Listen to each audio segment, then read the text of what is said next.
ప్రభుత్వ భూముల్లో ఆక్రమణలు తొలగించింది హైడ్రా. ప్రభుత్వ భూముల ఆక్రమణలకు సంబంధించి కోర్టుల్లో కేసులున్నప్పటికీ చుట్టూ ప్రహరీ గోడ నిర్మించి సీసీ కెమెరాలు ఏర్పాటు చేసి మరీ ఆక్రమణలకు పాల్పడ్డట్టు గుర్తించారు అధికారులు. శేర్లింగంపల్లి మున్సిపాలిటీ కొండాపూర్లోని హఫీజ్పేట్ సర్వే నెంబర్ 79లో మొత్తం 39.2 ఎకరాలుండగా ఇప్పటికే సగానికి పైగా నిర్మాణాలు జరిగాయి. సర్వే నెంబర్ 79 ప్రభుత్వ భూమి నిషేధిత జాబితాగా రెవెన్యూ రికార్డులో నమోదయ్యింది. ఆ సర్వే నెంబర్ 79/1గా సృష్టించి ప్రభుత్వ వ్యవస్థలను తప్పుదోవ పట్టించి అక్రమ నిర్మాణాలు చేపట్టింది వసంత హోమ్స్ సంస్థ.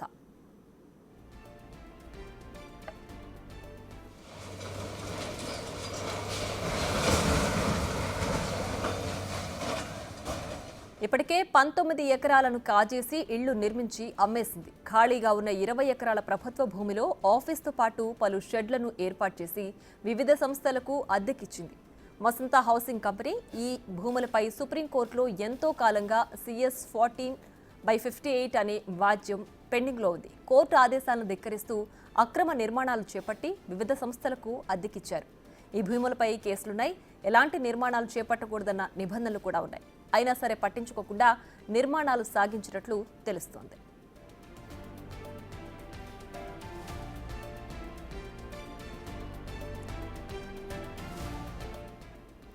ఫైనల్ డిగ్రీ రాకుండానే ఈ భూముల్లో నిర్మాణాలు ఎలా చేపడుతున్నారని పై వ్యాజ్యాన్ని విచారిస్తున్న సందర్భంగా విస్మయం వ్యక్తం చేసింది సుప్రీంకోర్టు. ప్రహరీతో పాటు లోపల చేపట్టిన నిర్మాణాలను తొలగించి ప్రభుత్వ భూమిగా పేర్కొంటూ బోర్డులు ఏర్పాటు చేసింది హైడ్రా.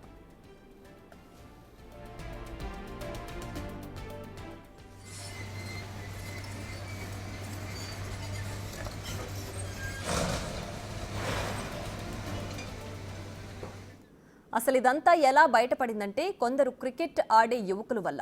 తాము రోజు ఆడుకునే చోట ఆడనివ్వడం లేదని, అక్కడ చెరువును కూడా మాయం చేస్తున్నారని, రహదారులు సైతం నిర్మిస్తున్నారని ఇక్కడ క్రికెట్ ఆడే యువకులు ఫిర్యాదు చేశారు. దీంతో రంగంలోకి దిగింది హైడ్రా.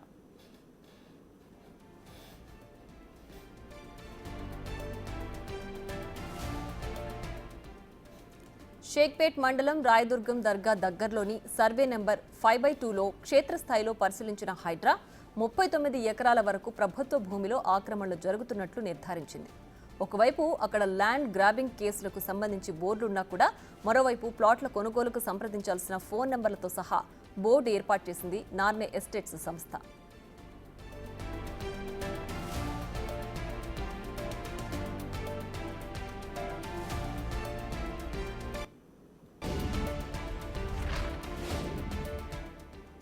అనుమతి లేని లేఅవుట్తో రహదారులు నిర్మిస్తూ ప్లాట్ల అమ్మకాలు చేపట్టారు ఆక్రమణదారులు. అక్కడ చెరువును కూడా కబ్జా చేసి ప్లాట్లుగా అమ్మకాలు సాగిస్తోంది నార్నే ఎస్టేట్స్ సంస్థ. హఫీజ్పేట్, రాయదుర్గం ప్రాంతాల్లో ఆక్రమణలు తొలగించి ప్రభుత్వ భూములుగా పేర్కొంటూ బోర్డులు పెట్టింది హైడ్రా. ఆక్రమణదారులపై పోలీస్ కేసులు నమోదు చేయించింది హైడ్రా.